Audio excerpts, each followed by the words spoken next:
달이 빛나는 밤에. 안녕하세요. 박정미입니다. 오늘 달도 안 보이는데 달이 빛나는 밤에입니다. 가장 높은 곳에 있는 그녀를 생각을 하면서 이렇게 시작을 해보겠습니다.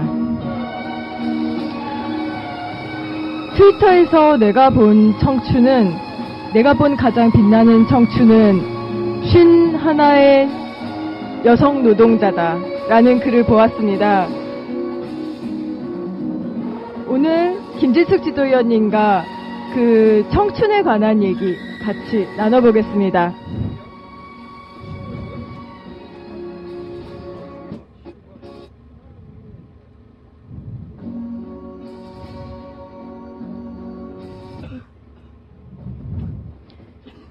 네, 안녕하세요. 달이 빛나는 밤에입니다.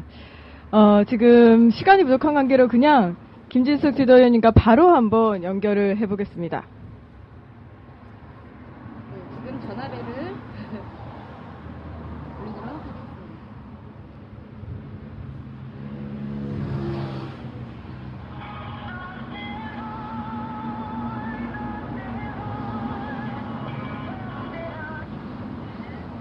예, 김진숙 지도위원님.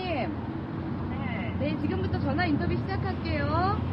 이건 몇 분짜리예요? 이거 몇 분이냐고요? 이거 지금 다 생중계 되는데 30분 정도요. 10분 얘기하고 음악 듣고 10분 얘기하고 음악 듣고. 지금부터 진행하도록 하겠습니다. 얘기를 하시면 돼요. 아, 여기다가요? 지도위원님 안녕하세요. 박 감독입니다. 네. 저희 레고 영화는 다 찍었습니다. 촬영 끝났고요. 네. 얘기 들었죠. 고생 많으셨죠. 아이고.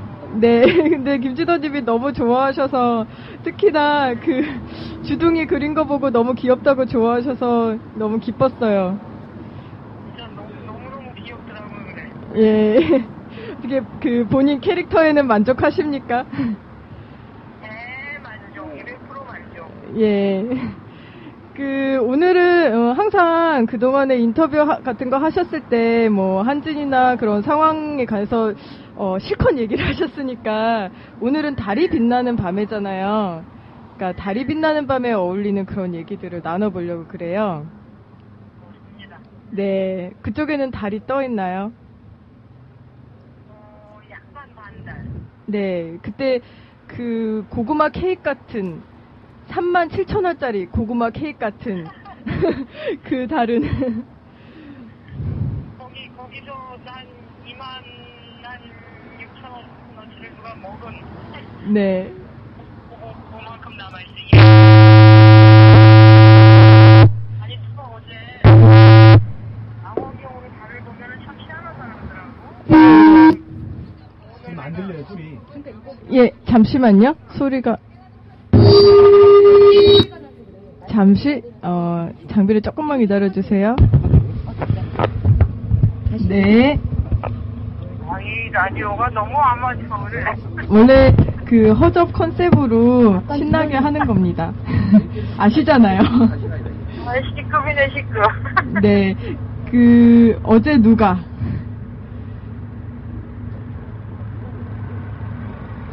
네, 하시던 말씀. 예, 여보세요? 그래서 달을 이렇게 망원경으로 보면은 신기하다 그래서 네. 망원경 이렇게 달을 보니까 달이 이렇게 진짜 움직이는 것 같아요. 이렇게 눈으로 볼 때는 모르겠는데 예. 달에서 진짜 뭐가 꼬물꼬물꼬물 움직이는 것 같고 그렇더라고. 그거 아주 신기했어요. 아, 제 친구들이 거기 살고 있어서 그래요. 네? 제 친구들이 거기 살고 있어서 그래요. 예. 좀 제가 우주에 우주에 친구가 많아서요. 그러면 근데 그때 37,000원짜리 고구마 케이크라는 표현에 사람들이 다들 너무 좋아하셨는데 어떻게 생각하신 거예요? 그냥 생각했는데. 아니, 전에 누구 생일 때 예. 케이크를 하나를 사줘야 되는데 네. 그 37,000원짜리가 큰 큰 게 있는데, 노랗게 해가지고 너무너무 먹음직스럽고 이쁘더라고. 근데 그날 돈이 없어가지고 그걸 37,000원짜리를 못 샀어. 제가 22,000원짜리를 샀거든요. 그래가지고 그 37,000원짜리 고구마 케이크에 대한 이미지가. 그렇구나. 그러니까 무조건 큰 거는 37,000원짜리, 큰 원은 37,000원짜리 고구마 케이크 되는 거구나. 그러니까 내한테 내 이미지 중에 제일 큰 거 하나 있어요. 그리고 제일 먹음직스럽고.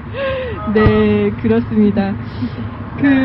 제가 트위터를 보다가, 이런 글을 봤어요.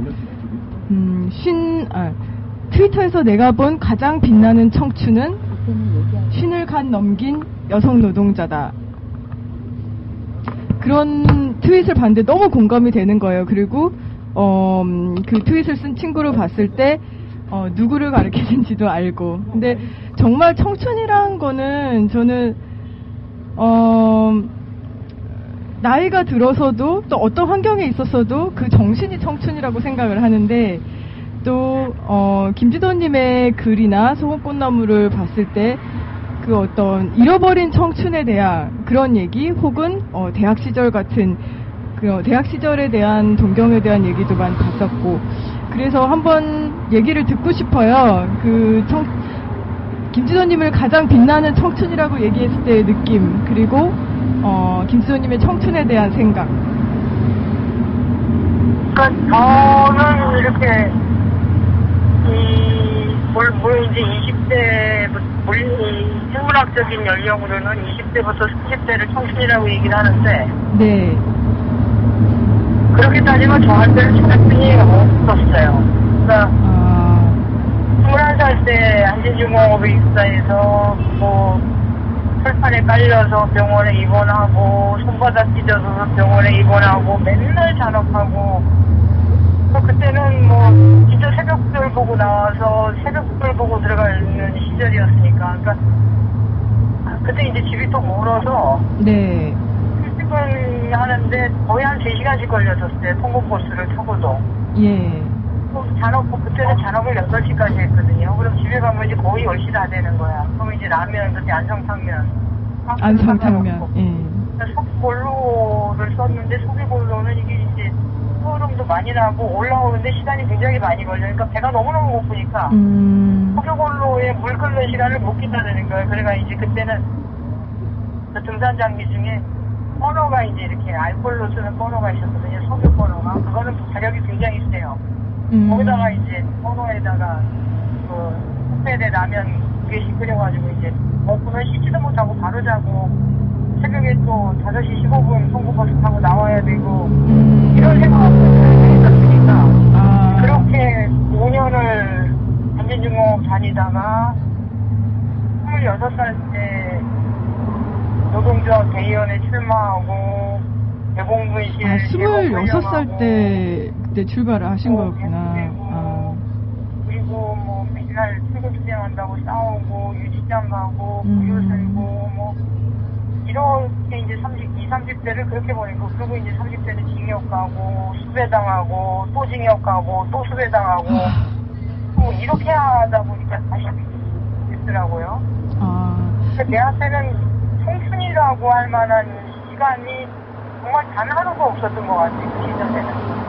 그럼 뭐 누구처럼 연애를 해본 것도 아니고 진짜 뭐 캠퍼스 잔디밭에 누워서 하늘을 쳐다본 적도 단 하루도 없었고 네. 맨날 노동하고 그리고 이제 26살부터는 그 빼앗긴 노동을 되찾기 위해서 싸우는 시간들이었으니까 한 번 이제 대학교에 가서 이제 대학생들을 이렇게 만났는데 질문을 하는데 한 친구가 이제 청춘으로 돌아가면은 뭘 하고 싶냐 이 얘기를 하는데 그냥 저도 모르게 울컥해가지고 화를 훅 냈어요. 그러니까 그 친구의 의도가 그게 아니었는데 네. 제가 그냥 뭐 화를 훅 내면서 뭐라고 얘기하냐면은 저는 절대 청춘으로 안 돌아간다고 20대로 돌아가면 뭘 하고 싶냐고 물어서 내가 왜 20대로 돌아가냐고 그러고 나니까 뭐 미안하기도 하고 참 하여튼 그날 하여튼 그 학교를 쭉 걸어내려면서 감정이 굉장히 복잡해 그랬는데 네. 그들이 얘기하는 청춘 20대하고 내가 기억하는 내가 지녔던 청춘하고는 굉장히 다르구나 하는 생각을 그때 했었어요. 그러니까 내한테는 청춘이 참 아프지 그래. 그래서 유난히 젊은 친구들 좋아하고, 그러니까 이렇게 내가 못 겪었던 시절에 대한 부러움도 있고, 그리고 다시 살아보고 싶은 이런 열망들이 워낙 강해서 그런지 나는 젊은 친구들이 너무너무 좋아요. 그 정서도 맞는 것 같아. 나는 이렇게 50대, 60대 이런 사람들하고는 앉아서 할 얘기가 별로 없어요. 근데 젊은 친구들하고는 좀 편안하고 잘 맞고, 내가 아직 성장을 못한 것 같아, 정신적으로. 그래서 사실상 청춘 아니실까 싶네요. 근데 그러면 그때 당시에 근데 청춘을 아예 생각을 못 하고 사신 거야? 아니면은 청춘에 대한 어떤 이미지라도 있으셨었나요? 아니면? 그러니까 뭐 부럽죠. 그러니까 일요일날 같은 때 이렇게 출근하다 보면은, 네. 일요일날 홍보버스가 다녔는데 출근을 하다 보면은 신호등이 멈출 때가 있잖아요. 네. 이제 막 이렇게 옆에 이렇게 쳐다보면은 내 또래 아이들이 막 이제 빨간 옷 입고 막 모자 쓰고 등산대랑 메고 막 자기네들끼리 깔깔깔깔 이렇게 오는 게 막 보여요. 그 최고에 멈춰서 있는 짧은 시간에 그러면 이제 고개를 획 걸리는 거야. 내가 고개를 획 걸리고 제가 불러가는데 나는 진짜 한 번도 그런 적이 없었거든요. 그때는. 그래서 나는 또 이제 일요일날 출근해야 되고, 그때는 정말 잔업을 무식하게 했어요. 막 126시간씩 잔업하고, 그럼 일요일마다 출근해야 되거든요. 그때는 토요일도 쉬는 날이 아니었으니까 토요일도 6시까지 일하고. 그렇게 살았으니까 이 공장다니기 진짜 끔찍했었어요. 막 매일 출근하고 매일 잔업하고 128시간을 잔업을 하려면은 매일 3시간 잔업하고 일을 4번 다 출근하고, 그리고 철야를 4-5번을 해야 128시간 잔업이 나오거든요. 근데 그걸 평균적으로 했었으니까 그런 식으로. 근데 그렇게 살았으니까 아이들 그렇게 놀러 가고 이러는 거 보면 막 홍보버스 영도 도착할 때까지 울었어요. 막 이렇게 그런 거에 또 굉장히 민감했던 것 같아, 내가. 그러니까 포기를 해야 되는데 이렇게 생활이 그러면 그런 거에 대해서 빨리빨리 포기해야 되는데 그게 나이가 젊어서 그랬겠지. 그러니까 그런 게 포기가 빨리 잘 안 되고 그냥 이렇게 상처가 되더라고요. 그런 게 정말 상처가 되고 나는 언제 저렇게 살아보나 이러면서 이제 그러니까 그런 생각을 안 해야 돼요. 그러니까 시간이 좀 남거나 막 오히려 막 이렇게 뭐 잔업을 안 하거나, 그러니까 이 공장에서는 잔업을 안 할 때가 거의 없었는데, 그러니까 비가 많이 온다든지 이러면 이제 일을 못하니까 여기는 이제 난장에서 일을 하니까 그래서 이제 비 올 때는 감전사고 이런 거 막 미끄러져서 이제 심각하는 작업은 굉장히 많았거든요. 비가 엄청 쏟아지면은 사람이 젖을까봐 일을 못하는 게 아니라 용접봉이 녹아서 일을 못해요. 그러니까 비 오면은 일을 하느냐 못하느냐 기준이 용접봉이 녹느냐 안 녹느냐를 가지고 이제 판단을 했었으니까. 그럼 이제 퇴근하고 이제 그걸 명유한다 그러는데 경상도 말로 맹유라고 얘기를 해요. 이제 맹유에서 이렇게 집에 가고 이러면은 막 그런 시간들을 못 버티는 거예요, 오히려. 쉬지 못하는 그런 시간들을 자꾸 이제 이렇게 생각하게 되고 막 이제 막 이 남는 시간들을 그렇게 하게 되니까 오히려 막 시간이 남는 게 그때는 참 불편해졌어요, 그래. 그러면 그렇게 일하실 때 같은 또래 친구들이 있었나요? 그렇게 김지도님이랑 똑같이 일하고. 이게 좀 말이 안 들려요, 울려서. 그때 당시에 김지도님 나이 또래에 그렇게 김지도님처럼 일하고 그랬던 친구들이 많이 있었나요? 나는 그때 내 개인적으로 친구도 하나도 없었어요. 이 공장에 들어와서는 다 남자들이 있고 다 남자들이었고. 그랬구나. 나이대도 달랐나요? 뭐 옛날 이제 뭐 농담 까먹기 하고 뭐 근데 남자들하고는 기본적으로 이렇게 언어가 다르니까 관심도 다르고 그러니까 그런 것들이 그러니까 이렇게 묻고 떠들고 이렇게 농담 따먹기 하고는 하지만 이렇게 피 있는 친구 관계 이런 건 안 되는 거예요, 기본적으로. 그러니까 남자들은 야구, 수준 높은 사람들이 좀 야구 얘기하고 대부분이 다 여자 얘기하고 이제 이렇게 되니까 친구도 전혀 없었어요. 그때는 친구도 거의 없었고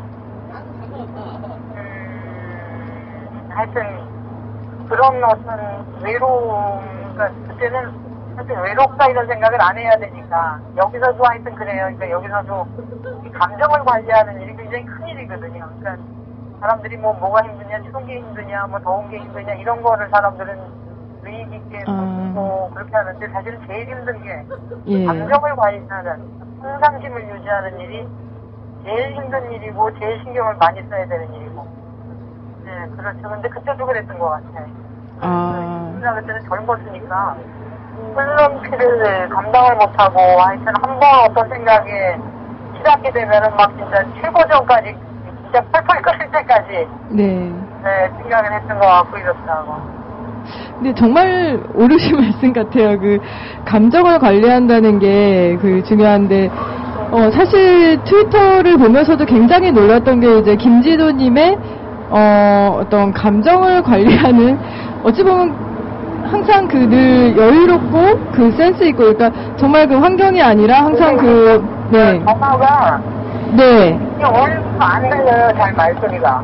말소리가 안 들려요? 네. 이게 이렇게 되게 울리는데, 자꾸.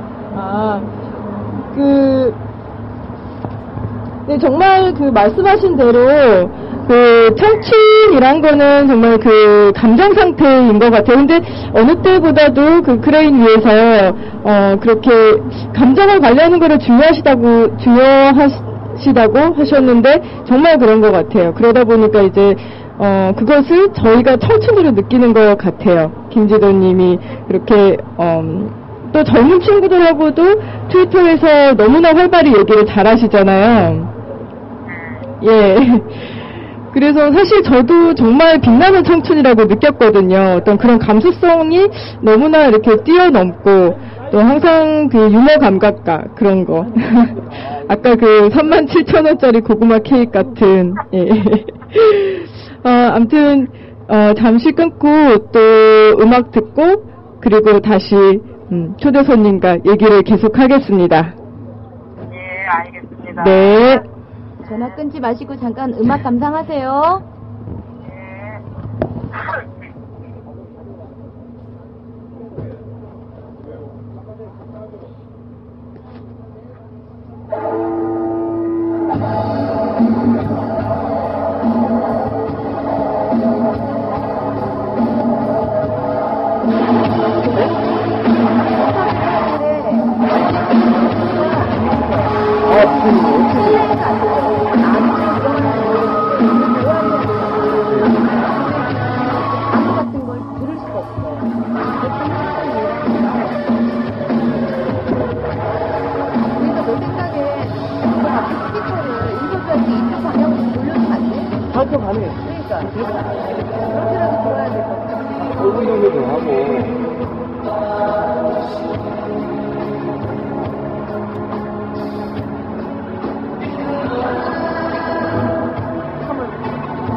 다시 김지도님 연결하겠습니다.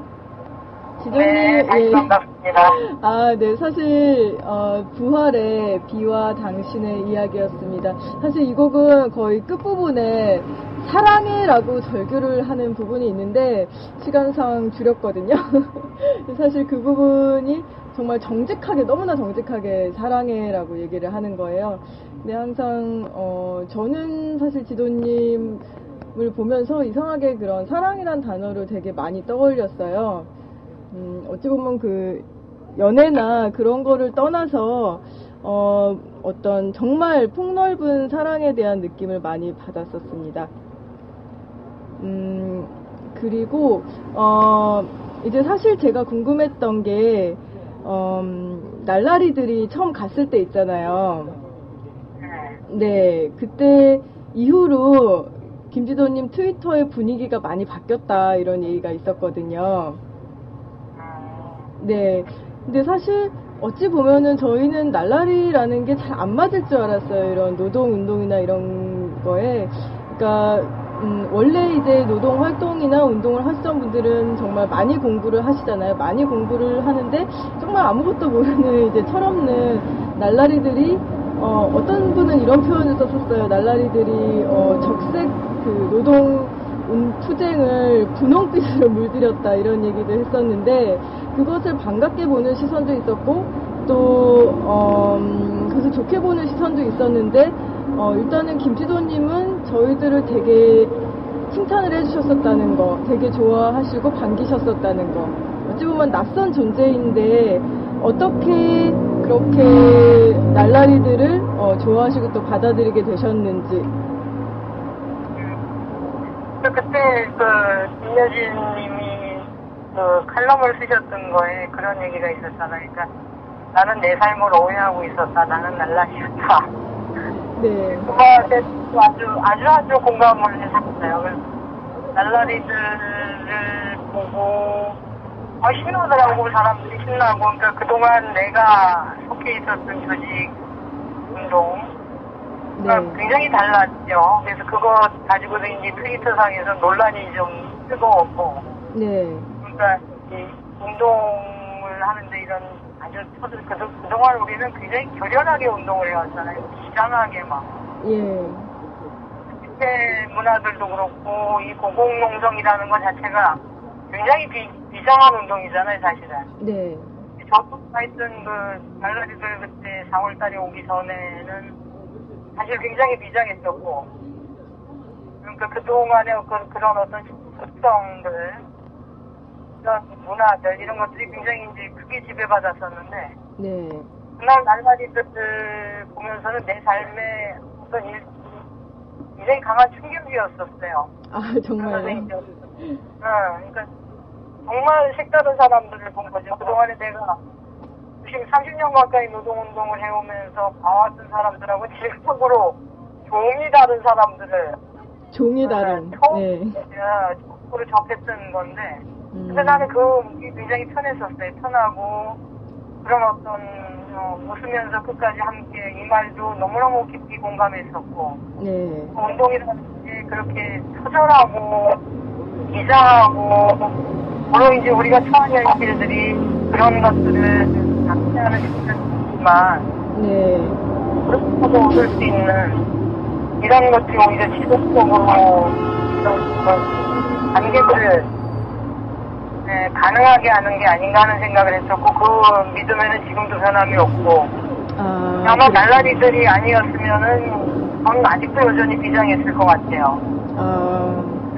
그래서 그런 것들이 하여튼 일대 전환점이 됐던 것 같아요. 날라리들을 만나고 트위터상에서 날라리적인 방식으로 하여튼 대화를 하고 그러면서 사람에 대해서 다른 각도로 이해하게 됐던 것 같아요. 그러니까 저도 그동안에는 사람들을 굉장히 경직되게 보는 시선들이 있었어요. 그러니까 저는 그동안에 봐왔던 사람들만 봐왔거든요. 그러니까 물론 이제 민주노총에서 일을 하면서 사람이 바뀌기도 하죠. 많은 사람들이 이제 수없이 바뀌기도 했었는데 다른 사람이 아니라 있던 사람의 자리를 채우는 구조였었어요. 그러니까 노동조합이 하나가 있으면 그 노동조합이 없어지더라도 네. 다른 노동조합이 세우는 것이 새로운 노동조합이 만들어지는 이런 느낌이 아니었었다고. 그러니까 사무실에 사람들도 누가 하나가 이제 그만두고 나가면은 새로운 사람이 온다기보다는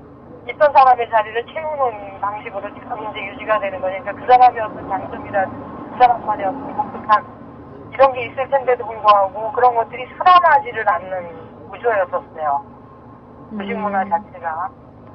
근데 날라리들을 보면서는 아 저렇게 운동을 할 수도 있구나. 그래도 특히 이제 저는 트위터상으로만 봤었지 홍대에 이제 날라리들이 있는 방식들 그런 것들을 보면서 네. 이게 하여튼 충격이기도 하면서도 굉장히 열심히 봤었어요 제가. 그러니까 제가 이제 트위터에도 그런 얘기를 썼었는데 날라리들도 다양하잖아요 사람들이. 그 중에 이제 비정규직들도 있을 수 있고, 네. 있을 수 있고, 그리고 이제 대부분이 조직되지 않은 네. 그런 사람. 그러니까 그동안 민주노총이 조직하려고 그렇게 애를 썼던 사람들이 결국은 보니까 날라리였던 거예요. 아, 그렇구나. 이 사람들이 왜 그런 민주노총에 그러지 않을 뿐더러 일정하게 민주노총에 대해서 거리감을 두고 있는가에 대해서 우리가 그동안 한 번도 고민하지 않았던 것 같아요. 그러니까 우리가 깃발을 들었으니까 얘네들이 들어와라. 이렇게는 요구했었지만 네. 그들이 정작 목숨이나고 어떤 삶을 살기를 원하는가에 대해서는 진지하게 생각을 안 해봤던 것 같아요. 그러니까 우리한테 맞는 생각을 했지 그들한테 다가가서 그들의 어떤 삶을 이해하려는 노력들은 저부터도 안 했던 것 같아요. 근데 그 날라리들을 만나면서는 비로소 이제 그런 고민들을 제가 했던 것 같아요. 그러니까 사람을 오라 하는 게 아니라 다가갈 수 있는 그들한테 다가가서 그들의 언어로 얘기하고 그렇게 함께 섞이는. 근데 나는 그게 너무너무 좋더라고요. 그러니까 내 스스로가 막 이렇게 단란해지고 경쾌해지는 느낌이 들었었거든요. 네. 하여튼 그런 어떤 고립감이나 우울감들을 떨쳐내는데 날라리들이 하여튼 아무튼 결정적인 역할을 했어요. 상당히 크게. 저희도 그렇게 될지 몰랐는데 정말 그 하나만 여쭤볼게요. 김지도님은 날라리십니까? 저도 날라릴 것 같아요.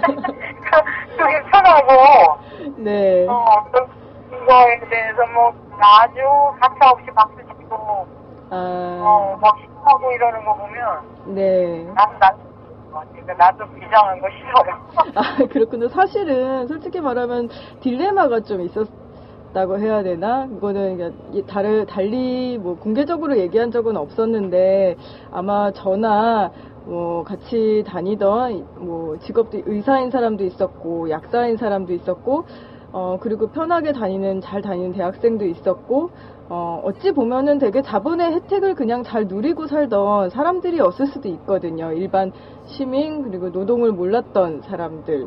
근데 저는 진짜 사실 죄책감도 많이 있었고 뭔가 정체성 자체는 노동자가 아닌 거죠. 근데 점점 김지도님을 다들 이제 좋아하게 되면서 같이 친구가 되었던 것 같아요. 그래서 이런 딜레마를 갖고 있었을 거라고 혹시 생각을 안 해보셨나요?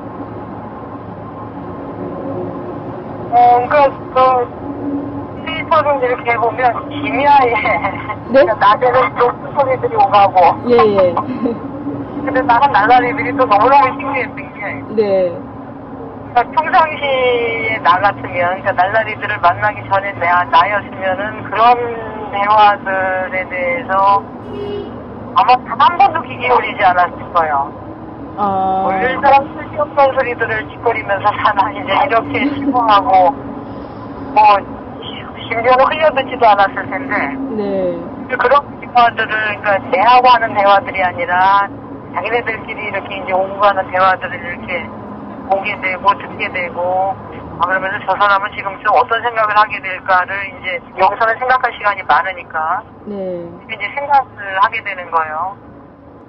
그러면서 그러니까 특히 심야에 이렇게 오고 가는 대화들을 이렇게 보면서, 아, 이 친구들이 그냥 이렇게 뻘소리만 하는 사람들이 아니구나. 대단히 깊이 있는 사유도 하고, 스스로에 대해서 성찰도 하고, 왜 저는 혹여 그 친구에 대해서 참 놀랐던 게 그때 강정에 일이 있으니까 단내 던지고, 네. 강정으로 걸 보고 굉장히 놀랐었어요. 근데 그게 그때 한 번만이 아니라, 네. 명동 마리에 일이 생기면 또 글로 쫓아가고, 그러니까, 네. 뿐만이 아니라 대부분의 날라리들이 이제 그렇게 일상에서 이렇게 연대하면서 사는. 그러니까 저는 제가 노동운동을 30년 가까이 하면서도 사실은 그렇게 못 살았거든요. 저도 이제 피색이 퍼지면 쫓아가고, 노동조합이 새로 만들어지면 또 쫓아가기도 하고, 이렇게 이제 수십 년을 살아왔으면서도, 네. 진짜 진심으로 마음에서 우러나와서 그렇게 해본 적은 없었던 것 같아요. 그러니까 초창기에 10년 전에 그랬던 거 외에는 의무감에 의해서 이렇게 가지. 네. 정말 그들이 쫓아가고, 이래 본 지가 너무너무 오래였던 것 같아요. 저는 그게 그냥 단순히 그 사람들이 가진 어떤 죄책감의 문제, 네. 이런 것만은 아니라고 생각해요. 그러니까 기본적인 어떤 심성, 이런 게 있고, 네. 어떤 인간에 대한 연민, 네. 그 다음에 어떤 이런 상황들에 대해서 어떤 이쁜지심, 그리고 이제 아주 작은 것까지도 세심하게 보는, 그런 정도 인간에 대한 예의가 있는 친구들이고, 그러니까 그냥 트위터를 당해도 오가는 꼴소리만 나는 봤으면 참 왕싸가지다 이렇게 할 수 있는 친구들이 많았음에도, 네. 트위터를 보면서 이제 깊이 있게 사람을 들여다보게 된 것 같아요. 한 사람 한 사람에 대해서 특성들을 파악하게 되고, 이 친구는 참 이렇게 하면서도 진짜 날라리처럼 하면서도 참 이렇게 사유가 깊은 친구구나. 그러니까 단 한 줄을 이렇게 트위터에 쓰더라도, 네. 그냥 내뱉을 수 있는 말이 아닌, 그러니까 안에서 무수하게 생각하고, 이 평상시에 철학이 드러나는 얘기들이구나 하는 것들을 이제 그때부터 이제 깊이 있게 이렇게 좀 보게 된 것 같아요. 그러니까 저도 오히려, 네. 이 날라리들을 보면서 인간에 대한 어떤 사유가 깊으신, 그동안까지는 이렇게 인간관계가 저도 수많은 사람들을 만나고, 인터넷도 수만 명의 사람들을 만나고 살지만, 깊이 있는 분들이 아니었어요. 대부분 다 의무감에 의한. 그러니까 실제로 어떤 고민이 생겼을 때는 풀어내놓고 얘기할 사람이 없는, 그러니까 안으로 이제 자꾸 사귀게 되고, 이랬었는데, 오히려 이제 사람들에 대해서 깊이 있게 보게 됐던 것 같아요. 날라리들을 보면서. 어찌 보면 진짜 많은 변화를 가져온 것 같아요. 그 사람을 보는 방식이나 그리고 관계라든지 그런 거에 있어서 굉장히 많은 길이 열린 셈이네요. 그렇죠. 저한테는 오히려 이 고공농성을 이 크레인에 올라와서 선별 길이, 특히 이제 최근 들어서 많은 사람들이 주로 90% 이상 했던 얘기가 죄송합니다, 미안합니다, 눈물 납니다. 네, 맞아요. 3종이었어요. 이게 3종 세트로 막. 누구나 그 한마디를 다 해줬으니까. 네네, 맞아요. 3종 세트. 그런 것까지는 아니었거든, 나한테는 이 고공농성의 의미가. 네. 단순히 힘이나 처절함, 이것만은 아니었어요. 오히려,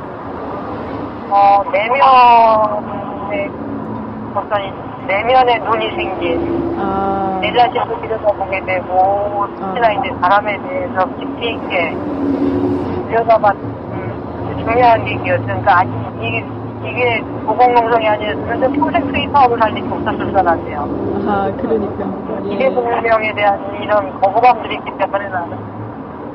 네. 그래서 그런 얘기들이 없었을 텐데. 네.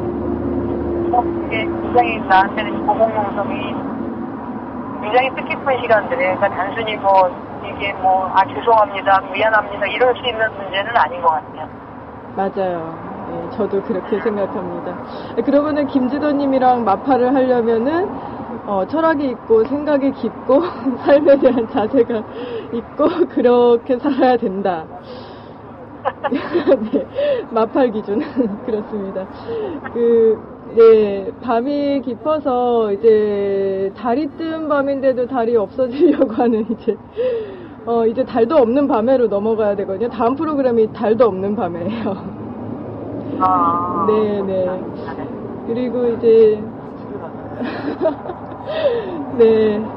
그래서 이제 음악을 들으면서 김지도님과 정말 어디서 다시 들을 수 없는 정말 어느 매체에서도 보지 못한 아주 진귀한 얘기들을 많이 나누었습니다. 언제 또 이런 기회가 올까요?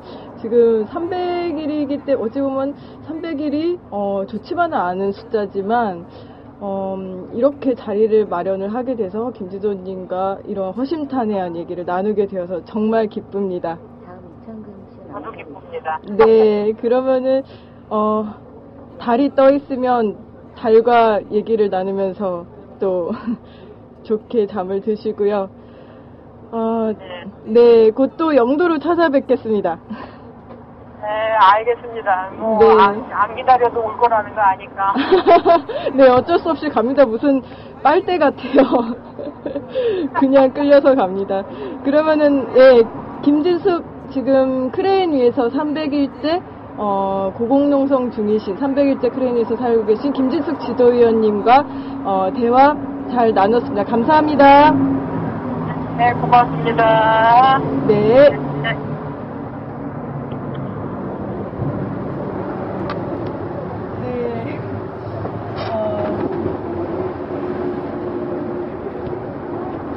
네, 김진숙 지도위원님과 아까 혹시 제 목소리가 나갔었나요, 방송에?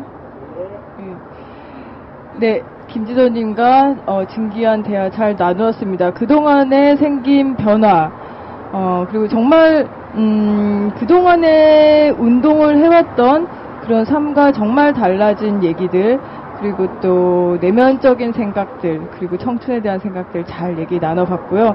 예, 꼭 궁금하신 분들은 다시 듣기로 나중에 들어보셨으면 좋겠습니다. 그러면은 음악 하나 듣고 요 2부는 약간 팝송 종류를 들으면서 진행을 하겠습니다. Nothing Compares to You. 이건 여러 가지 버전이 있는데요. 제가 구한 버전 중에서 Sunshine State라는 앨범에 들은 곡도 정말 신선하고 좋거든요. 그래서 정말 비교할 수 없는 당신, Nothing Compares to You 듣겠습니다.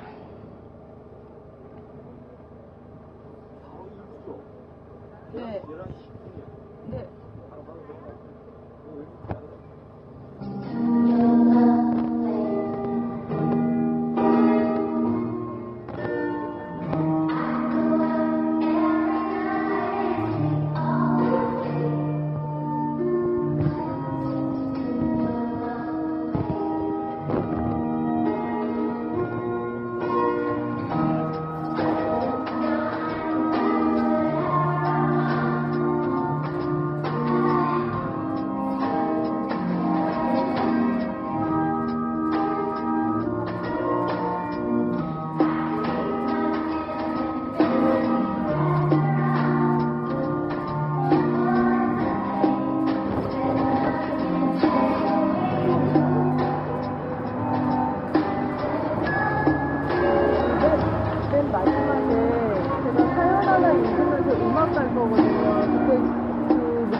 밤에는 정말 불러도 되고 안 불러도 되는 분입니다. 네, 근데 제가 불렀습니다. 쌍용자동차 해고 노동자의 시작, 그리고 희망버스 기획단의 여러 가지를 기획하셨던 이창근 실장님을 좀 이따 모시고 얘기를 나누도록 하겠습니다. 지금 안 들어도 되는데. 나와야지. 네, 안녕하세요. 좀 이따 들어오셔도 되는데 지금 들어오셨습니다. 네, 마음이 급합니다. 자, 네. 출력 좀 더 높여주세요. 마지막 방송입니다. 지금 오늘 일일 마지막 방송이니까요. 밖에 들리게끔 앉아서 지금 대화 나누는 분들 이쪽으로 집중하게끔 출력 높여주세요. 네, 반갑습니다. 이창근입니다. 네, 이번 프로그램을 기획하신, 타칭 PD이시기도 하고요. 그리고, 사실 제가 굳이 이 자리에 부른 이유는 지금까지, 이분은 인터뷰를 굉장히 많이 하셨습니다. 거의 모든, 현황, 쌍용과 희망버스의 거의 모든 현황에, 인터뷰도 많이 하시고, 토론도 나가시고, 거의 대변인이라는 이름으로. 근데, 막상 본인의 얘기는 한 번도 들은 적이 없습니다. 예, 근데 항상 이제 나와서 많이 하셨는데 항상, 조직의 입장과 또 팀의 입장과 또 모든 사람의 입장을, 대변인으로서, 항상 대변을 하시던 분이었습니다. 근데 정말 궁금했습니다. 왜냐하면은, 그 사이에 창의적인 프로그램을 많이 기획을 하셨었어요. 이제 노동 쪽에서 이런 생각을 할 수 있을까 하는 좀, 신선하다, 또 발랄하다, 뭐 이런 얘기도 있었고, 아직까지 그냥 일반인들한테는 어떻게 다가올지 모르겠지만, 저번에 이창근 선생님이 기획하셨던 희망야자라는 프로그램이 있었어요. 그 희망야자라는 프로그램 했을 때, 한진중공업 조합원 한 분, 또 여러 노동자분들이, 와, 이번만큼은 집회 같은데 집회 아닌 척 하면서 정말 지루하지 않더라. 이번만큼만 하면은, 계속 할 수 있겠다. 뭐, 집회가 그동안 너무 지루했었는데, 10시간이고 계속 할 수 있겠다. 이런 얘기까지 하셨었습니다. 그래서 어찌 보면은, 조금 별난 분입니다. 암튼, 반갑습니다. 네. 네. 먼저 말씀드리고 싶은 것은, 예. 늘 저는 제가, 자칭합니다. 대변인도 누가 붙여준 게 아니고요. 제가 대변인 했고요. 이거 하면서 바로 저 트위터 소개란에다가 EPD라고 썼습니다. 그래서 EPD로 불리기를 원하고 있고요. 그래서 사람들이 쌍용자동차에서 방송국에서 근무하다 해고된 거 아니야 이런 얘기를 듣고 있습니다. 그래서 해명을 해야 될 것 같은데 아무튼 예, EPD로 지금 좀 불려지기를 원하고 있고 그것이 제 뭐 노선이나 이거와 관계는 없습니다. 오해 없으시기 바라겠습니다. 예. 네, 어찌 보면 참 노선과는 달리 그냥 제가 봤을 때 처음에 참 신기한 사람이었어요. 아무튼 무조건 다가와서 쌩글쌩글 웃으면서 말을 걸고 이제 모르는 사이에 이분이 하는 일을 돕고 있더라고요, 제가. 뭐 그렇게 됩니다. 좀 정신을 놓고 있으면은 어찌다 보면은 참 기가 막힌 일인데 일을 같이 하고 있게 되더라고요. 근데 질문을, 근데, 그러면 이 사람은 과연 어떤 사람인가? 그동안 이제 대변을, 이제는 본인을 대변하는 얘기를 좀 들어보겠습니다. 보시간 질문도 준비가 안 됐고요. 박성민 감독이 질문이 준비가 안 됐어요. 질문 준비가 안 됐고. 아니요, 질문 다 준비됐어요. 질문 드리겠습니다. 대충 이빨로 때우려고 지금 하고 있는데요. 아니에요. 우리 지금 아시겠지만 아까, 리서치 결과가 나왔습니다. 긴급하게 아까 봤는데요. 오늘 오후 2시, MBC, SBS 2시 탈출인가요? 네. 2시 탈출 프로그램을 잡았습니다. 배은한 전문 MC가, 희망보수 전문 MC가 진행했던 실실 방실쇼가 동시간대 SBS 방송을 잡았다는 그런 리서치 결과가 나오고 있는 결과를 보면 우리가 방송에 좀 더 충실해야 되지 않을까 이런 생각이 있습니다. 그래서 사전에 질문지라든지 이런 것은 꼭 필요하다 이렇게 생각하고 있습니다. 네, 제가 궁금했던 것들은 이제 그 전에 어찌 보면은 쌍용 자동차 투쟁은 사람들이 기억하고 있는 가장 힘들었던 투쟁으로 또 가장 어려웠던 투쟁으로 기억을 하고 있는데요. 사실 이창근이라는 사람을 처음 봤을 때 너무나 생글생글 웃고 있어서 굉장히 놀랐던 기억이 있습니다. 어찌 보면은 김진숙 지도위원을 봤을 때도 그렇게 힘든 일을 겪으셨는데 어떻게 저렇게 사람이 밝을 수 있을까라고 느낌이 오기도 하는데요. 저기 앞에 담당 PD님은 또 고개를 절레절레 젓고 계시긴 하지만 근데 아마 심리 상담을 굉장히 많이 받으셨다고 들었는데 굉장히 좋으셨다고 들었어요. 그런 어떤 상담꾼인데 저도 옛날에 심리 상담을 받아본 적이 있어요. 근데 어찌 보면 노동 운동이나 투쟁이랑 상관이 없을 법도 한데 그런 얘기 혹은 개인적으로 어떤 변화나 마음에 있었던 생각들 듣고 싶습니다. 뭐 이 밤에 이 얘기가 별로 크게 와닿지 않을 것 같다는 생각이 듭니다. 달도 없는 밤이지 않습니까? 예, 달도 없는 밤이고요. 그런 생각을 하는데, 심리치유나, 이 집단 심리치유 문제가, 저희하고는 좀 먼 거리에 있는, 혹은, 돈이 좀 있는 사람들이 하는, 이런 걸로 많이 좀 이제까지 됐었죠. 미국 메이저리거들 보면 대부분, $10,000,000, 아주 뛰어난 메이저리거들이나 프로 선수들은 대부분 심리치유사를 개인 고용하고 있습니다. 그래서 부인들도 보면 심리치유 하는 분들이 굉장히 많거든요.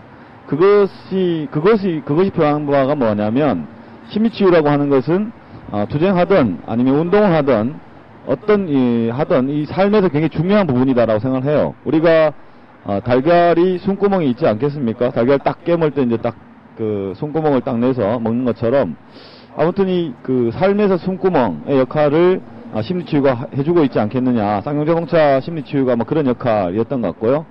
와락센터가 이번에 만들어졌는데 희망퇴직자를 포함해서 많은 동지들이 함께 심리치유 공간에서 다시금 우리가 2009년도에 상상하고 생각했던 그런 공장을 만들려고 했던 그 기억으로 다시 살았으면 좋겠다 이런 마음이 있습니다. 그러면은 그때 투쟁이 끝난 다음에 받으셨던 건가요? 그렇죠. 그렇습니다. 근데 그때 당시는 굉장히 사실 이렇게 건너 들어도 워낙 투쟁 현장이 너무나 고통스러웠던 현장이어서 사람들이 트라우마도 많고 그런 상황인데 그 사이에서 어떻게 스스로를 지킬 수 있었는지 혹시 얘기를 조금 들을 수 있을까 합니다. 일단 공장 안에 있었기 때문에 예. 그렇죠. 공장 밖을 나갈 수 없어서 일단은 예, 경찰이 우리를 지켜준 것 같습니다. 결과적으로. 근데 사실상 2009년도 생각하면 말이 안 되는 상황 같아요. 노동 현장, 산업 현장에 헬기를 띄워서 거의 진압하듯이 했던 거죠. 용산의 반복이었던 것 같고요. 그런 상황에서 저희들이야 뭐 살아남아서 이렇게 허허실실하고 있지만 이미 돌아가신 분들 그리고 반죽음의 상태로 놓여 있는 분들이 굉장히 많죠. 쌍용자동차뿐만이 아니라 경기 지역의 장투사업장이 13곳입니다. 여전히 해결되고 있지 않고 대부분 외투자본의 성격을 띠고 있는데요. 지금 FTA 문제랑도 매우 밀접하게 연동되어 있지 않겠는가 싶기도 하고 여러 가지 문제가 아주 복잡다단하게 좀 진행되고 있어서 제가 무슨 말을 하고 있나요 지금? 아니요, 이게 현황을 대변하는 얘기 말고요. 네. 그냥 개인적으로 사실 사람이 정신이 무너질 수가 있잖아요. 그런 상황이나 아니면 주변에서 사람들이 무너지는 거면 사실은 정신이 무너지는 것 때문에 많이 사실 자살이 많이 발생하는 것도 그렇고 사회적인 문제인데 그 사회적인 문제 속에서 어떻게 스스로가 무너지지 않고 어떻게 버틸 수 있었는지가 사실 듣고 싶어요. 가장 중요한 건 동지들이 아니었나 싶습니다. 주변 동지들이 있었기 때문에 가장 있었다라고 하는 거. 여전히 저는 맡은 역할이 언론 담당이어서 사실상 다른 동지들에게 빚진 게 되게 많습니다. 매우 다 빚진 게 많고, 그런 면에서 보면, 뭐, 속된 말로 그런 거죠. 얼굴이 너무 팔려서 도망갈 데도 없어요. 사실상.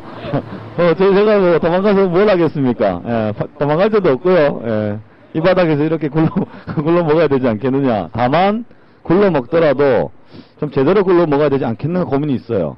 그런 면에서 보면 좀 더 효과적으로, 투쟁을 했으면 좋겠고, 저는 아주 나이브하게 투쟁하자는 게 아니라, 좀 더 폭을 넓힐 땐 넓히고, 공격할 때도, 상대가 좀 더 위협받는 공격 방식이 어떨까 싶어요. 그러니까 예를 들어서, 축구나 농구에서 옛날 70년대 유행하던 포메이션이 있는 거고, 실제 2000년, 2011년에 유행하고, 실제 지금 게임을 선도하는 포메이션이 있는 거거든요.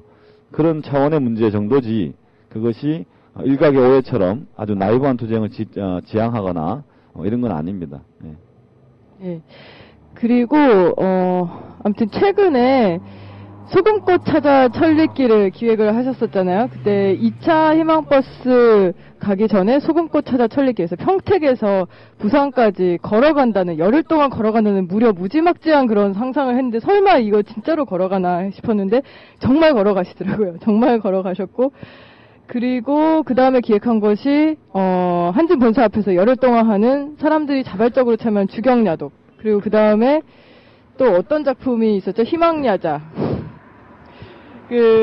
선생님 학교 수업 형식으로 하는 미니 집회, 그래서 희망야자라는 것도 기획을 하셨고, 재밌는 기획들이 사실 많았어요. 이런 것들 다 어떻게 생각하게 되셨는지 짤막하게 설명 듣겠습니다. 뭐 여전히 그런 겁니다. 그러니까 주변의 동지들과 함께 했기 때문에 가능했다 하는 거고요. 주변에 좋은 사람들이 너무나 많습니다. 그래서 그런 좋은 관계에서 파생되는 인과관계를 네. 주워 먹는 거죠. 저는 예, 노다지로 그냥 줍습니다. 그냥. 성경룡 시인이 지금 근 5개월째 밖을 못 나온 상황에서 하다 보니까 전화로 많이 사람들에게 부탁을 하고 하지 않습니까? 그러면 사람들과 관계가 매우 깨집니다. 불편해하죠. 그런 관계를 저는 싹 줍습니다. 이렇게. 그래서 그렇게 노다지로 줍는 관계를 통해서 이런 걸 기획하고, 주변 사람들의 깨진 인간관계를 그렇죠. 줍는다. 예, 부스러기로. 예. 부스러기 관계, 이런 관계를 제가 잽싸게 주어서 이삭줍기 하듯이 하고, 그래서 지금 전화기에 전화번호가 굉장히 많아요. 굉장히 많고요. 그래서 대부분 다 주운 관계입니다. 그래서 잘 지금 닦고 있는 상태입니다. 네, 근데 최근에 누구들은 전화를 안 받는다는 그런 제보가 오고 있는데, 근데 그 얘기보다도 그걸 생각했을 때 어떤 느낌으로, 어떤 계기로 생각을 하게 되셨나요? 그 소금꽃 천리길이나 희망야자나 주경야독이나. 첫 번째는 절박함이었습니다. 굉장히 위험하게 보였어요. 처음에 김진숙 지도위원이 크레인에 올랐을 때 제가 2월달인가 생각나는데요. 트위터에 제가 그렇게 한번 올린 적이 있습니다. 김지도하게 쓴 것 같은데요. 뭐 쭉 이렇게 썼고, 나는 당신의 진정성이 두렵다라고 했습니다. 김진숙 지도위원의 다른 게 두려운 게 아니라 그 김지도의 진정성이 정말 두려웠거든요. 네. 근데 지금 생각하면 김지도의 진정성을 저는 매우 편협하게 이해하고 있었던 건 아닌가 생각이 들고, 매우 내 방식으로 이해하고 있었던 건 아닌가 싶었어요. 그래서 정말 절박했던 거고, 뭔가 이 사단이 나면 안 된다라는 마음에서 뭐라도 좀 해야 되고, 그러기 위해서는 외연을 넓히고 그릇을 달궈야 되는 시기가 아닌가. 그릇을 달군다. 달구기 위한 방법, 사람들과 손을 잡는 방법, 뭐 이런 것에 대한 구상이었고, 기본적으로 소금꽃 찾아 천리길은 뭐 그런 거죠. 제가 공수부대 출신입니다. 보시면 아시겠지만 주변에 지금 경찰 관계자분 많으신데요. 제가 지금 공인 4단입니다. 태권도 4단이고요. 유도 2단, 지금 합의 한 8단쯤 됩니다. 그래서 지금 사실상 이런 운동하는 사람 가운데 이렇게 영인대 출신 빼고는 이런 사람 보기 힘듭니다. 그래서 제가 아주 각계 전투에 능하고 해서 원래는 구보로 9일 동안 가려고 했었는데 동지들과 함께 가기 위해서 걸어간 거죠. 네, 오늘 방송이 되게 건방집니다, 제가. 네, 느끼고 있습니다.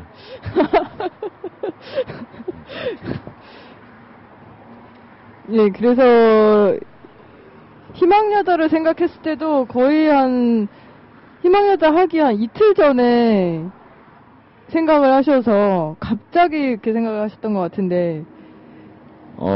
그래서 제가 주도 면밀하진 않아요. 네, 그리고 알고 있습니다. 예, 사색이 깊지가 않습니다. 예. 제 지식이 깊지 않기 때문에 늘 제안도 급박 다 해서 막 생각나서 붙이는 방식으로. 그래서 주변 분들이 되게 짜증내죠.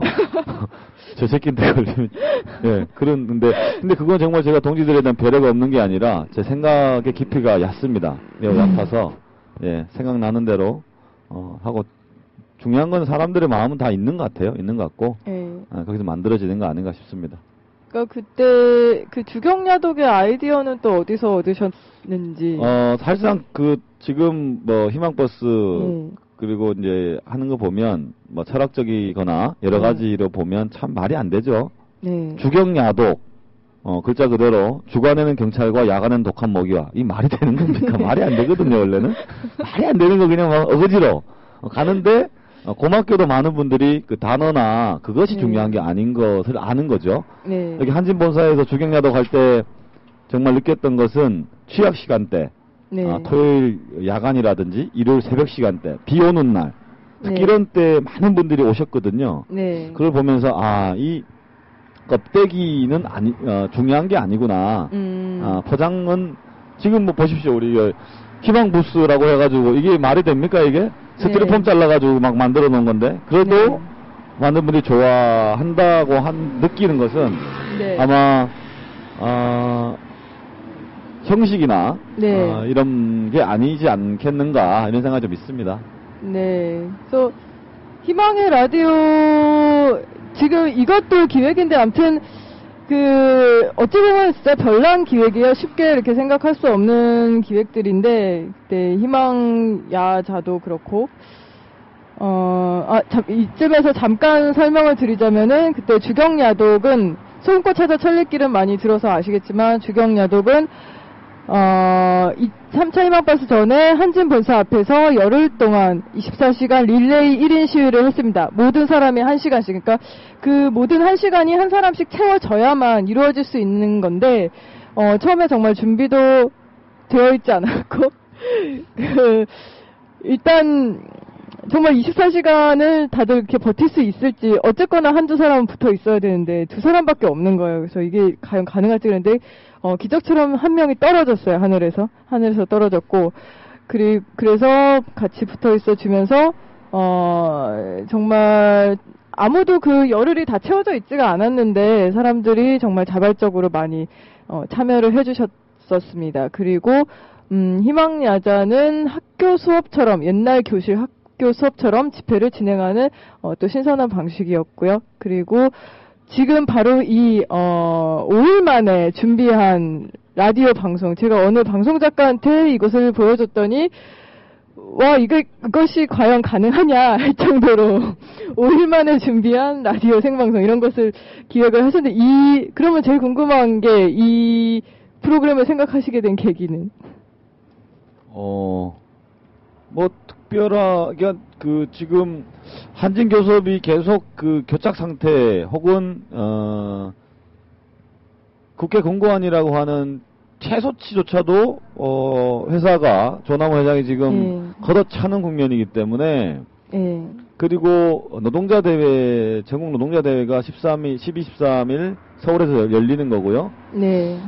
지금, 심리적으로 또 굉장히 멀어 보였어요. 6차 희망버스. 6차 희망버스는 누구나 얘기하는 것처럼 안 갔으면 하지 않습니까? 그런데 너무 멀어 보이고, 그럼 뭘 할 수 있겠는가, 우리가. 라는 생각을 계속 좀 했었던 거죠. 그래서, 요즘 뜨는 낙곰수도 좀 있고요. 그걸 좀 이렇게 슬쩍 좀 베낀 것도 있고요. 네. 그렇지만, 이 희망의 부스와 낙곰수의 근본적 차이는 뭐냐? 우리는 여전히, 자본, 특히 한진자본의 앞에서 직접 한다는 거죠. 어디서 직접. 하는 게 아니라 직접. 네. 그러니까 문제는 글을 쓸 수 있고요. 말을 할 수 있고 발언을 충분히 할 수 있는데 그것은 자기 공간에서 할 수 있거든요. 어떤 분이든 마찬가지입니다. 교수분이든 학자분이든 다 마찬가지인데 직접 재벌의 건물 앞에서 하는 거는 굉장히 어려운 거다. 그래서 여기에 깊은 뜻이. 그렇죠. 여기에 나오시는 분들은 전 그래서 유명인이든 유명인이 아니든 그게 중요한 게 아니라 굉장히 마음 하나로 모아지고 있는 거다 보여지거든요. 네, 그래서 그런 근본적 차이가 좀 희망버스가 지향하는 지향점이 네. 아니냐 이래 보고 있습니다. 예, 제가 처음에 이걸 봤을 때는 한진본 사업 1인 시위를 이제 라디오 방송으로 진행을 하는구나 이런 식으로 봤었는데 아무튼 굉장히 신선하고도 재미있고 당혹스러운 제안이었습니다. 그러면은 이창근 시장의 얘기 여기까지 듣고요. 음악을 하나 듣고 이제 마무리 멘트들을 하면서 제가 진행을 하도록 하겠습니다. 네, 인사라도 하고 가야죠. 인사는 무슨? 네. 네. 우리 예. 박성민 감독님이 마지막 잘 정리해 주실 텐데요. 이게 3일까지, 11월 3일 저녁 7시까지 진행됩니다. 내일 아침 6시 손지우의 시선 집중부터 해서 12시까지. 손지우의 시선 집중. 아주 기대되는 프로그램입니다. 네, 기대되는 프로그램입니다. 아주 다양한 뉴스 포커스. 지금 변영주 감독 오디오, 또 정혜진 박사 오디오, 또 천주교인권위원회에 있는 김덕진, 부터 해서 박래군, 허재현, 두루 제가 얘기 안 해도, 라인업들 아주 충실하게 잘 짰습니다. 그래서 이분들 오니까요, 주옥 같은, 말들. 그리고, 특히 내일 같은 경우는, 여기 오시는 분, 특히 현장에 오시는 분에 대해서는, 많은 선물이 준비될 것 같습니다. 저자분들의, 책이라든지, 이런 게 많이 준비될 것 같고요. 그런 거 많이 기대해 주시고, 아프리카 들어가서, 칼라 TV 들어가셔서 많이 시청, 청취해 주시고, 내일은 반드시 MBC FM을 잡아서 희망부스 채널이, 정기 편성될 수 있도록, 우리 모두 함께 노력했으면 좋겠고요. 박 감독님, 비롯해서, 깐영화제 곧 진출하지 않겠습니까? 동아시아, 홍보실장으로서, 레고, 반드시 까내갈 수 있도록 노력할 수 있도록 하겠습니다. 고맙습니다.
네, 라디오헤드의 페이크 플라스틱 트리였습니다.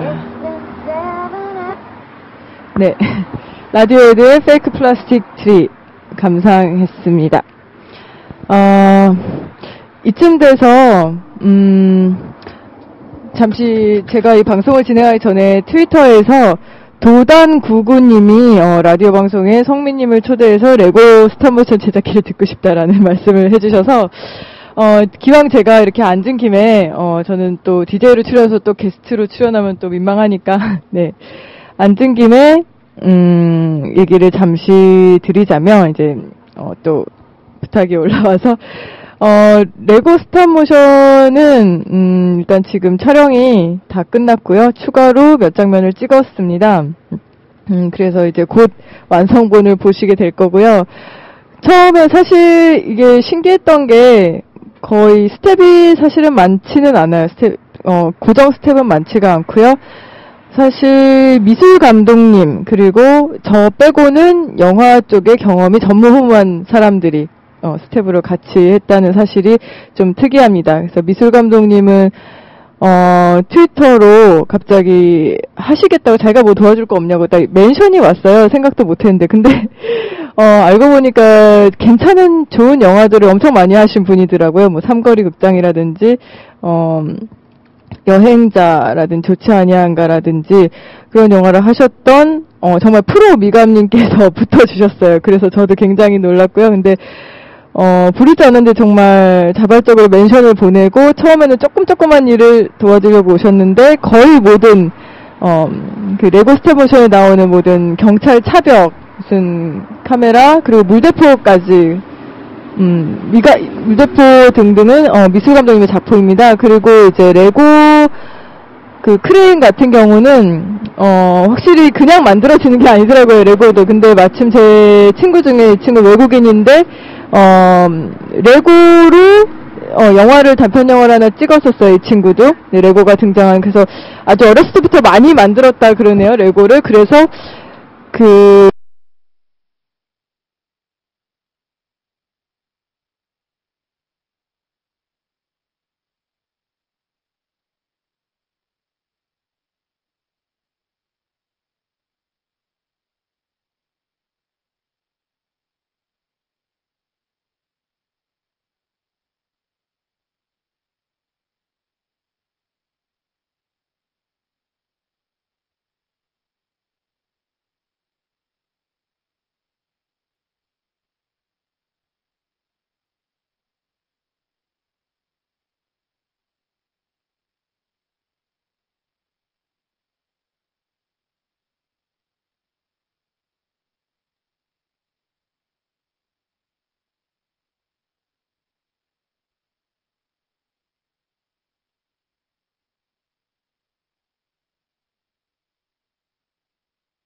조합원분의 사연을 한번 듣겠습니다.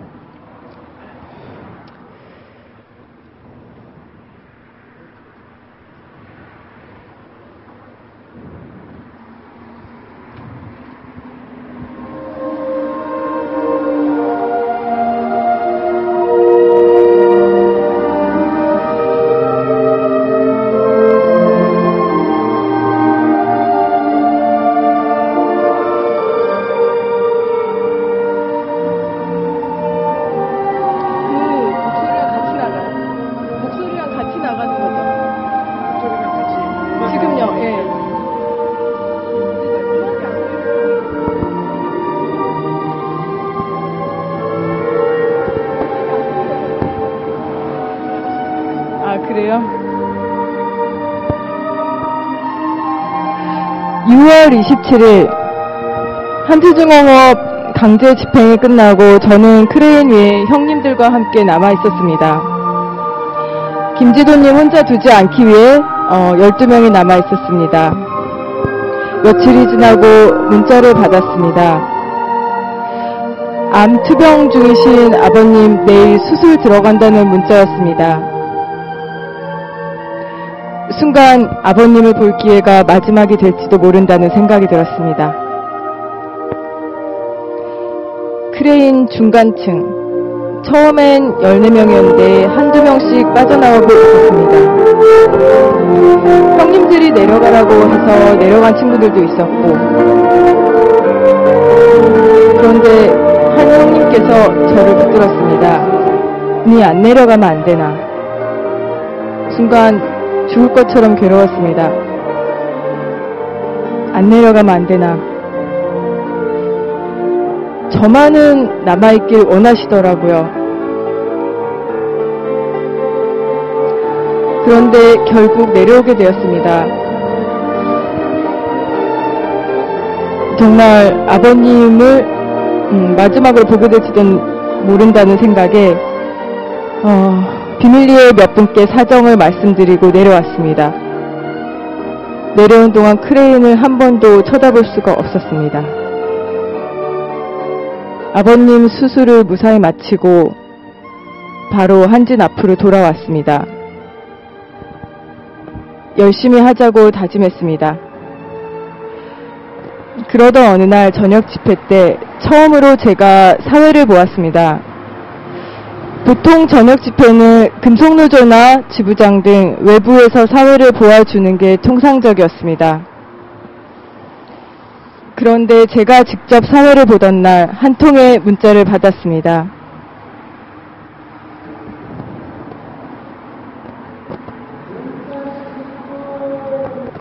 고맙다. 아주 기뻤다. 수고했다. 크레인 위에 형님이 보낸 문자였습니다.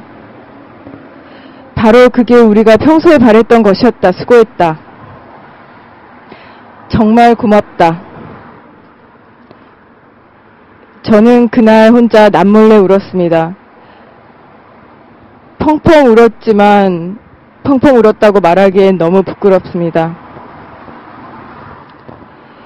크레인 위에서 내려온 뒤 형님들께 너무 미안해서 마음을 한시도 놓은 적이 없었습니다. 그런데 그 문자 하나에 왜 그렇게 눈물이 쏟아지던지요.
네, 루시드 폴의 사람이었네 였습니다. 그 전에 들려드린 사연은, 한진중공업 그때 6월 27일 강제집행 이후에, 크레인에 몇 사람만 빼고는 다 밖으로 쫓겨났었는데, 크레인 중간에, 몇 분이 계속 남아 계셨어요. 그 중에서 남아있다가 내려오신 분들이 있었는데, 그분들이 아직도 지금까지 위에 계신, 그 밑에 계신, 정홍영, 박영재, 그리고 나머지 한 분이 박성호님, 박영재, 박성호, 정홍영님, 이 세 분께 그 위에 있다가 내려오신 분들이 아직도 그렇게 미안해 하시더라고요. 그러면서 그럼에도 불구하고 정말 고맙다라고 그분들이 보낸 한마디에 울컥했던 기억이 있습니다. 예, 그 아시는 분들은 다 아실 겁니다, 누군지. 네, 그 루시드 폴의 사람이었네라는 노래 참 좋아합니다. 왜냐하면은 사람입니다. 예, 크레인 위에 언제든지 사실 개발이라는 이름에, 자본이라는 이름에, 세계라는 이름에, 하지만 우리는 사람이었네. 이런 가사거든요. 참, 이 가사를 들었을 때 무의식적에 참 많은 생각을 하게 됐어요. 어떻게 이렇게 상황을 잘 표현한 가사가 있을 수 있을까? 정말, 개발이라는 이름에, 자본이라는 이름에, 세계라는 이름에, 하지만 나는, 사람이었네. 사람입니다. 기계도 아니고, 물건도 아니고, 지금 저 위에, 크레인 위에 사람이 있습니다. 네. 지금 300일 이날을 기억하면서, 방송을 슬슬 마칠까 합니다. 저는 영화감독, 저도 사실은 가끔 영화감독입니다. 가끔 영화감독 박성미였습니다. 네.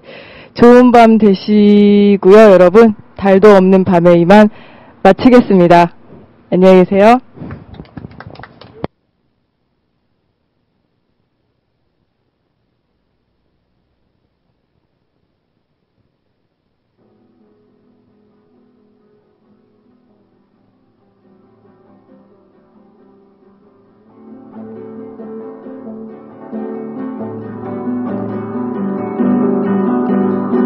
김영삼 끝나고 술 한잔 어때?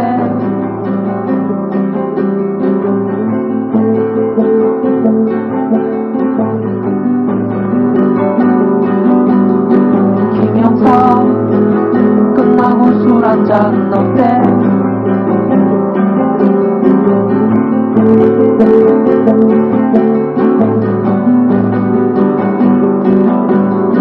김영삼 끝나고 술 한잔 어때? 나는요 할 일이 아직 많이 있어요. 김영삼 끝나고 술 한잔 어때? 나는요 할 일이 아직 많이 있어요. 김영삼 끝나고 술 한잔 어때? 나는요 할 일이 아직 많이 있어요. 김영삼 끝나고 술 한잔